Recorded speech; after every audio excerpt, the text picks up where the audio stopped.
ਸਤਿ ਸ਼੍ਰੀ ਅਕਾਲ ਜੀ। ਐਨਬੀ ਨਿਊਜ਼ ਦੇਖ ਰਹੇ ਸਾਰੇ ਦਰਸ਼ਕਾਂ ਦਾ ਮੈਂ ਮਨਪ੍ਰੀਤ ਸਿੰਘ ਗਿੱਲ ਸਵਾਗਤ ਕਰਦਾ ਤੇ ਸ਼ੁਰੂਆਤ ਕਰਦੇ ਇਸ ਵੇਲੇ ਦੇ ਬੁਲਟਨ ਦੀ।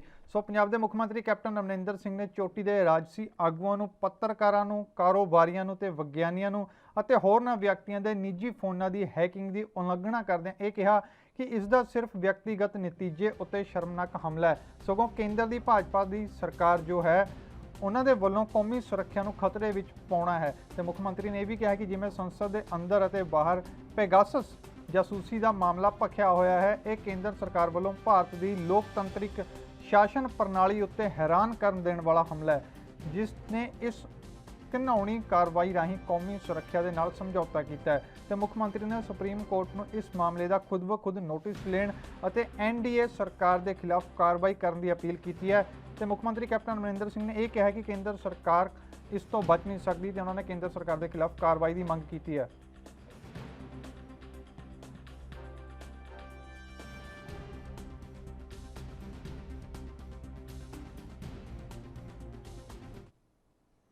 ਪੰਜਾਬ ਕਾਂਗਰਸ ਦੇ ਨਵੇਂ ਨਿਯੁਕਤ ਕੀਤੇ ਪ੍ਰਧਾਨ ਨਵਜੋਤ ਸਿੰਘ ਸਿੱਧੂ ਸ਼ਹੀਦ ਭਗਤ ਸਿੰਘ ਦੇ ਪਿੰਡ ਖਟਕੜ ਕਲਾਂ ਪਹੁੰਚੇ ਤੇ ਇਸ ਮੌਕੇ ਉਹਨਾਂ ਦੇ ਨਾਲ ਪੰਜਾਬ ਕਾਂਗਰਸ ਦੇ ਲੀਡਰ ਅਤੇ ਵਰਕਰ ਵੀ ਨਜ਼ਰ ਆਏ। ਤੇ ਨਵਜੋਤ ਸਿੰਘ ਸਿੱਧੂ ਨੇ ਭਗਤ ਸਿੰਘ ਦੀ ਪ੍ਰਤਿਮਾ ਨੂੰ ਸ਼ਰਧਾਂਜਲੀ ਭੇਟ ਕੀਤੀ ਤੇ ਇਸ ਮੌਕੇ ਨਵਜੋਤ ਸਿੰਘ ਸਿੱਧੂ ਤੇ ਪਾਰਟੀ ਵਰਕਰਾਂ ਨੇ ਫੁੱਲਾਂ ਦੀ ਵਰਖਾ ਕੀਤੀ ਤੇ ਕੁਲਜੀਤ ਸਿੰਘ ਨਾਗਰਾ ਵੀ ਇਸ ਸਮੇਂ ਉਹਨਾਂ ਦੇ ਨਾਲ ਮੌਜੂਦ ਸੀ ਤੇ ਹੋਰ ਵੀ ਕਾਂਗਰਸੀ ਆਗੂ ਜੋ ਨਵਜੋਤ ਸਿੰਘ ਸਿੱਧੂ ਦੇ ਨਾਲ ਇਸ ਮੌਕੇ ਪਹੁੰਚੇ ਨੇ ਤੇ ਉਹਨਾਂ ਦੇ ਵੱਲੋਂ ਵੀ ਜੋ ਹੈ ਸ਼ਰਧਾਂਜਲੀ ਭੇਟ ਕੀਤੀ ਗਈ ਹੈ।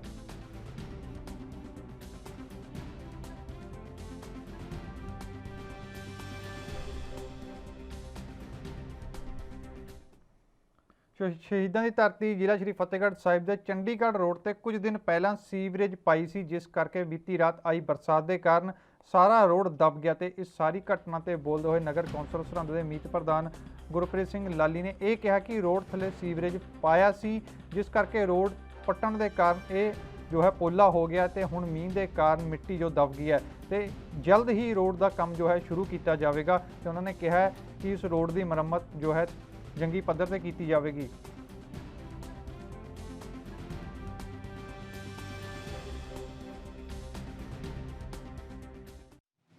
देखो जी, पहला जो बनाई नुकसान हैगा सी, सड़क टुट सकती थी, क्यों कि ये पर कोई मतलब वो नहीं चाहेगा। हूँ जो मतलब टाइम लंघ गया, ये जो मिट्टी से दब गई पूरी, हूँ ये पर मिट्टी पा के पानी छिड़ के दोबारा इनू बनाया जाए तो यदा मतलब ये टुटूगी नहीं तो वधिया चीज़ बन जाएगी।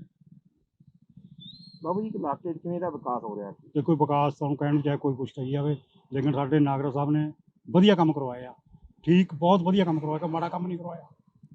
किवें दे काम हो रहे हैं जी? ठीक हो रहा है जी, वधिया काम। ਸਾਹਿਬ ਜਿਹੜਾ ਅਸੀਂ ਡਿਲੇ ਕਰ ਰਹੇ ਹਾਂ ਉਹ ਇਸ ਕਰਕੇ ਕਰ ਰਹੇ ਹਾਂ ਵੀ ਲੋਕਾਂ ਦਾ ਪੈਸਾ ਸਹੀ ਚ ਲੱਗੇ। ਤੁਸੀਂ ਦੇਖੋ ਜਿੱਥੇ ਸੀਵਰੇਜ ਪਿਆ, ਚਾਹੇ ਅੱਤੇ ਵਾਲੀ ਲਾ ਲਓ ਚਾਹੇ ਸਾਨੀਪੁਰ ਰੋਡ ਲਾ ਲਓ, ਉਹ ਰੋਡ ਦਬ ਗਏ। ਜਦ ਥੋੜਾ ਜਿਹਾ ਮੀਂਹ ਪੈਣ ਨਾਲ ਉਹ ਫਿਰ 3-3 4-4 ਫੁੱਟ ਥੱਲੇ ਦਬ ਗਏ, ਜਦਕਿ ਉਹ 3-3 ਫੁੱਟ ਉੱਪਰ ਸੀ। ਇਹ ਜਿਹੜਾ ਡੂੰਘਾ ਸੀਵਰੇਜ ਪਿਆ, ਇਹ ਸੀਵਰੇਜ ਨੇ ਪ੍ਰੋਪਰ ਜਿਹੜਾ ਮੀਂਹ ਦੇ ਪਾਣੀ ਨਾਲ ਉਹ ਦਬਣ ਤੋਂ ਬਾਅਦ ਹੀ ਇਹ ਰੋਡ ਸਹੀ ਦਿਸ਼ਾ 'ਚ ਬਣਨੇ ਆ। ਲੋਕਾਂ ਦੇ ਟੈਕਸਾਂ ਦਾ ਪੈਸਾ, ਲੋਕਾਂ ਦੇ ਹੱਕ ਦਾ ਪੈਸਾ, MLA ਸਾਹਿਬ ਦੀ ਸੋਚ ਹੈ ਵੀ ਉਹ ਸਹੀ ਹਿਸਾਬ ਨਾਲ ਲੱਗੇ।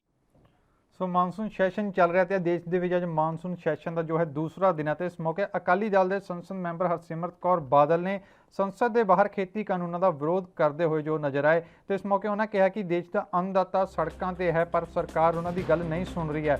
ਇਸ ਦੇ ਨਾਲ ਹੀ ਉਹਨਾਂ ਇਹ ਵੀ ਕਿਹਾ ਕਿ ਜਿੰਨਾ ਸਮਾਂ ਸਰਕਾਰ ਕਿਸਾਨਾਂ ਦੀ ਗੱਲ ਨਹੀਂ ਮੰਨਦੀ, ਉਹਨਾਂ ਸਮਾਂ ਸ਼੍ਰੋਮਣੀ ਅਕਾਲੀ ਦਲ ਦੀ ਸਰਕਾਰ ਦੇ ਵੱਲੋਂ ਕੇਂਦਰ ਸਰਕਾਰ ਦਾ ਵਿਰੋਧ ਕੀਤਾ ਜਾਂਦਾ ਰਹੇਗਾ ਤੇ ਸਰਕਾਰ ਤੇ ਜੋ ਦਬਾਅ ਬਣਾਉਣ ਦੇ ਲਈ ਕੋਸ਼ਿਸ਼ਾਂ ਲਗਾਤਾਰ ਕੀਤੀਆਂ ਜਾਂਦੀਆਂ ਰਹਿਣਗੀਆਂ।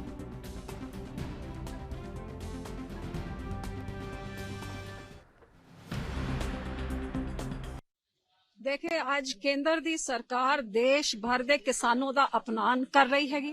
जेड़े किसान पिछले 8 महीने तो दिल्ली दी सरहद च बैठे हुए ने, अपनी गल सुनान वास्ते सारी पार्टियां किसान दे हक च खड़ियां ने, लेकिन अफसोस दी गल कांग्रेस पार्टी ने कल किसान दा मुद्दा पार्लीमेंट दे अंदर लोक सभा दे विच नहीं उठाया, दूजे मुद्दे उठान लग गए जिन्हां दे कोल सब तो वड्डी गिनती है, ਉਹੀ किसान की गल नहीं कर रहे। ते ये देश की सरकार होए या कांग्रेस पार्टी होए, आज देश के किसान का अपमान कर रही है। जिस अन्नदाता ने देश का ढिड भरिया, जिस अन्नदाता दी वोट नाल ये सारे संसद दे अंदर पहुंचे ने, आज ਉਹੀ किसान जद गुहार ला रहा है तो उन्हां दी कुछ एक नहीं सुनी जा रही।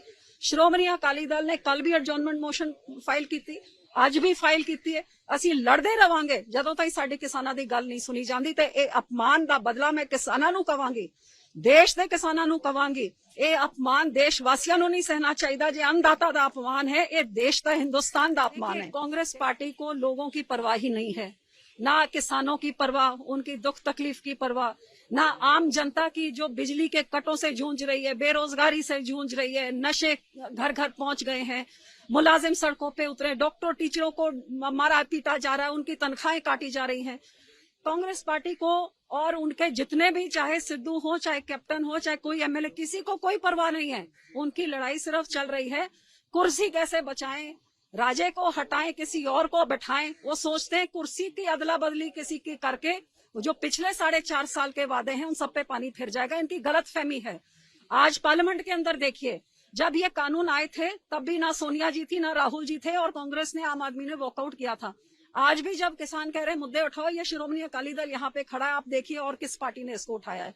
सो ये इनका दोगला चेहरा, जो गांव में जाके कुछ बोलते हैं, किसानों से कुछ बोलते हैं और इधर आके कुछ करते हैं, ये देश देख। ਸੋ ਪੰਜਾਬ ਦੇ ਸਮਾਜਿਕ ਸੁਰੱਖਿਆ, ਇਸਤਰੀ ਅਤੇ ਬਾਲ ਵਿਕਾਸ ਮੰਤਰੀ ਅਰੁਣਾ ਚੌਧਰੀ ਨੇ ਦੱਸਿਆ ਕਿ ਵਿਗਿਆਨਜਨਾਂ ਦੇ ਲਈ ਆਨਲਾਈਨ ਵਿਲੱਖਣ ਸ਼ਨਾਖਤੀ ਕਾਰਡ ਬਣਾਉਣ ਦੇ ਲਈ ਪੰਜਾਬ ਨੇ ਦੇਸ਼ ਦੇ ਵਿੱਚੋਂ 6ਵਾਂ ਦਰਜਾ ਪ੍ਰਾਪਤ ਕੀਤਾ ਤੇ ਕੈਬਨਿਟ ਮੰਤਰੀ ਨੇ ਇਹ ਵੀ ਦੱਸਿਆ ਕਿ ਸੂਬਾ ਸਰਕਾਰ ਨੇ ਹਾਲ ਹੀ ਦੇ ਵਿੱਚ ਰਾਜ ਦੇ ਵਿੱਚ ਦਿਵਿਆਂਗਜਨ ਸ਼ਕਤੀਕਰਨ योजना लागू की है ताकि उन्होंने लिए अनुकूल माहौल बनाया जा सके। तो उन्होंने ये भी दसिया कि हुण दिव्यांग व्यक्तियों को वक्-वक् दस्तावेज चुकण की लोड़ नहीं पवेगी, क्योंकि UDID कार्ड दे विच उन्हां दी सारी लोड़ींदा जानकारी होवेगी, जिसनों एक कार्ड जो रीडर की मदद के नाल आसानी के नाल जो पढ़िया जा सकेगा।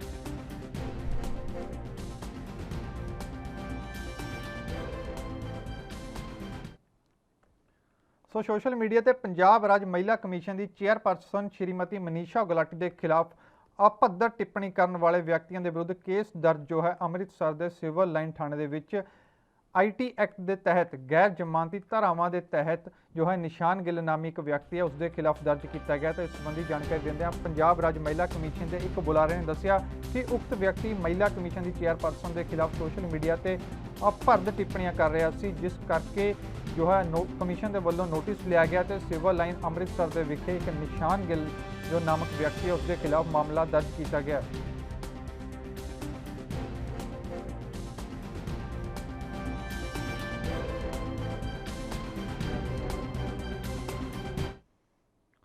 सो मानसून सैशन चल रहा तो पंजाब के मंत्री भी उत्थे पहुंचे ने, तकरीबन सारे ही मंत्री ये कह रहे हैं कि इस बार संसद के किसानों की ही गल रखी जाएगी तो खेती कानून रद्द करवाने के लिए केंद्र सरकार पर दबाव बना रहे हैं तो किसानों का समर्थन कर रहे हैं। तो इस दौरान संसद मैंबर डॉक्टर अमर सिंह का बयान भी सामने आया जिथे उन्होंने ये कहा कि केंद्र सरकार जो है उन किसानों की गल सुने तो उन्होंने केंद्र सरकार की निंदा भी की है। तो उन्होंने कहा कि उन्होंने वलों भी लगातार किसानों के हक के संसद के आवाज़ चुकी जा रही है। तो उन्होंने ये भी कहा कि जो भाजपा सरकार है सब लोगों को किसानों को गुमराह कर रही है। तो इस नाल उन्होंने होर की कहा, तुहानूं सुणाउने आ।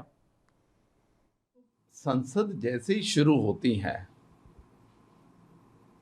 सिर्फ ऑबिचुरी जो श्रद्धांजलियां होती उसको छोड़ के, क्योंकि वो तो जो पार्लियामेंट मेंबर सिटिंग या एक्स होता है उनको दिया जाता है, उसको छोड़ के जैसे प्रधानमंत्री जी खड़े हुए अपने मिनिस्टर्स की इंट्रोडक्शन कराने के लिए, तो सारा अपोजिशन, स्पेशली हम लोग जो पंजाब के एमपीज़ हैं, कांग्रेस के एमपीज़ हैं, हम सब लोग वेल में आ गए और हम लोग नारे लगा के प्रधानमंत्री जी को बोलने नहीं दिया, वो फिर बैठ गए। और हमने बिल्कुल फोरनून में भी और आफ्टरनून में भी हमने पार्लियामेंट चलने दी। हमने कहा तीनों काले कानून वापस लो, नहीं तो ये पार्लियामेंट इस बार नहीं चले, क्योंकि 500 नहीं 550 से ज़्यादा किसानों ने कुर्बानी दी है। ये हत्या है। केंद्र सरकार उनको क्या कर रही है? क्या उनका आर्टिकल 21 के तहत लाइफ एंड लिबर्टी और उनका सारा कुछ राइट्स होते हैं, क्या उनको दे रहा है? भाई उनकी हेल्थ का, उनके रहने का, पानी का, उनकी टॉयलेट्स का कोई तो गवर्नमेंट ऑफ इंडिया प्रबंध नहीं कर रही है। और कह रहे हैं कि नहीं हमारे से बात कर लो। पर हम कानून वापस नहीं लेंगे तो वो बात फिर आपसे क्यों करेंगे? आप तो कंडीशंस पहले ही डाले जा रहे हो ना। एक और प्रधानमंत्री जी एग्रीकल्चर मिनिस्टर कहते कि नहीं बात करने को तैयार हैं, दूसरी ओर कहते कि नहीं नहीं कानून नहीं वापस लेने हैं, वैसे बात कर लो। वो कह रहे भाई वैसे क्या आपसे बात करें? सरकार हमेशा झूठ बोलती है, हर चीज में झूठ बोलती है, और इनका हर चीज को नेशन को गुमराह करने का काम है। किसानों पे भी गुमराह करे, लेकिन इनको ऐसा सबक मिलेगा, अभी यूपी का इलेक्शन आ रहा है ना, इनको अब सबक मिलेगा, पता चलेगा कि किसानों की हिंदुस्तान में ताकत क्या है। इनका पार्टी की और प्रधानमंत्री जी की आदत क्या है कि हर चीज पे आरोप लगाना है। आप कोई भी मुद्दा देख लिए उस पर आरोप लगाते हैं अपोजिशन पे। अरे हमको जो हमारी बात तो आप सुनते नहीं। आज आपने ओथ दिलवा ली ना, तो फिर उनको सब लोगों ने तो ओथ ले ली, सब लोगों ने दफ्तरों में चार्ज ले लिया। अब उनको तो पार्लियामेंट में खड़े करने का क्या मतलब था? और जब हम कह रहे हैं कि पार्लियामेंट एडजॉर्न करो, एडजॉर्न क्यों नहीं कर रहे? क्यों नहीं हम लोगों को बोलने दिया? हमको कहते कि नहीं भाई, जिन जिन का एडजॉर्नमेंट मोशन है आप बोलिए, किसानों के मुद्दे पर बोलिए। ऐसा कौन सी बड़ी बात थी? तो मतलब इंट्रोडक्शन उनके लिए ज्यादा इंपॉर्टेंट है। किसानों का मुद्दा, तेल इतना महंगा, वो तो इंपॉर्टेंट नहीं है। लोग महंगाई से मर गए, उसका मुद्दा तो नहीं है प्रधानमंत्री जी को। प्रधानमंत्री जी को जो अब मुझे करना है वो सही है, बाकी सारा गलत है। कह रहे हैं कि कोविड पे डिस्कशन है, पर पार्लियामेंट के बाहर लाइब्रेरी बिल्डिंग में कर लेंगे। क्यों जी? पार्लियामेंट सेशन चल रहा है। हम कह रहे हैं कोविड की मैनेजमेंट, वैक्सीनेशन की मैनेजमेंट, जो कुछ आपने गड़बड़ किया, लोग सड़कों पे मरते रहे, ऑक्सीजन के बगैर मर गए, बेड के बगैर मर गए, उसको पार्लियामेंट में डिस्कस करिए। नो, पार्लियामेंट में डिस्कस नहीं करना, लाइब्रेरी में उधर उधर उधर डिस्कस। अपोजिशन के लीडरों को हम प्रेजेंटेशन कर देंगे। ये सरकार तो इतनी नॉन सीरियस सरकार है, इनकी क्या बात। ਸੋ ਦੇਸ਼ 'ਚ ਮਾਨਸੂਨ ਸੈਸ਼ਨ ਦੇ ਦੂਸਰੇ ਦਿਨ ਸ਼੍ਰੋਮਣੀ ਅਕਾਲੀ ਦਲ ਅਤੇ ਬਹੁਜਨ ਸਮਾਜ ਪਾਰਟੀ ਦੇ ਨੇਤਾਵਾਂ ਨੇ ਕੇਂਦਰ ਸਰਕਾਰ ਦੇ ਖਿਲਾਫ ਖੇਤੀ ਕਾਨੂੰਨਾਂ ਨੂੰ ਲੈ ਕੇ ਵਿਰੋਧ ਪ੍ਰਦਰਸ਼ਨ ਕੀਤਾ ਤੇ ਇਸ ਮੌਕੇ ਸੁਖਬੀਰ ਸਿੰਘ ਬਾਦਲ ਨੇ ਇਹ ਕਿਹਾ ਕਿ ਦੇਸ਼ ਦੇ ਕਿਸਾਨਾਂ ਨੇ ਦੇਸ਼ ਦੀ ਤਰੱਕੀ ਦੇ ਵਿੱਚ ਬਹੁਤ ਵੱਡਾ ਯੋਗਦਾਨ ਪਾਇਆ, ਪਰ ਕੇਂਦਰ ਸਰਕਾਰ ਕਿਸਾਨਾਂ ਦੇ ਨਾਲ ਅੜੀਅਲ ਰਵੱਈਆ ਵਰਤ ਰਹੀ ਹੈ ਤੇ 500 ਤੋਂ ਜ਼ਿਆਦਾ ਕਿਸਾਨਾਂ ਨੇ ਆਪਣੀਆਂ ਸ਼ਹਾਦਤਾਂ ਦੇ ਦਿੱਤੀਆਂ ਨੇ ਤੇ ਸ਼ਹਾਦਤ ਹੋ ਜਾਣ ਤੋਂ ਬਾਅਦ ਵੀ ਅੱਜ ਤੱਕ ਸਰਕਾਰ ਨੇ ਕਿਸਾਨਾਂ ਦੀ ਗੱਲ ਨਹੀਂ ਸੁਣੀ ਤੇ ਕਿਸਾਨਾਂ ਦੀ ਗੱਲ ਸੁਣਨ ਨੂੰ ਸਰਕਾਰ ਤਿਆਰ ਨਹੀਂ ਹੈ। ਤੇ ਇਸ ਦੌਰਾਨ ਉਹਨਾਂ ਨੇ ਹੋਰ ਕੀ ਕਿਹਾ, ਤੁਹਾਨੂੰ ਸੁਣਾਉਂਦੇ ਹਾਂ।